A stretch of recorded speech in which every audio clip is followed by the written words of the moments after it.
দেশের রাজস্ব আদায় বাড়ানোর পাশাপাশি এ খাতে সংস্কার জরুরি। এই সংস্কার হতে হবে অন্তর্ভুক্তিমূলক।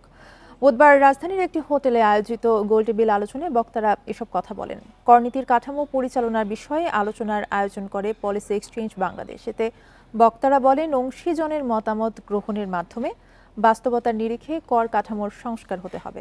সংস্কার কার্যক্রম অন্তর্ভুক্তিমূলক না হলে তা টেকসই হবে না। অনুষ্ঠানে জাতীয় রাজস্ব বোর্ড চেয়ারম্যান আব্দুর রহমান খান বলেন, সরকার এমন একটি কর ব্যবস্থা নিশ্চিত করতে প্রতিশ্রুতিবদ্ধ যা অর্থনৈতিক প্রবৃদ্ধি বাড়াবে এবং আর্থিক শৃঙ্খলা বজায় রাখবে।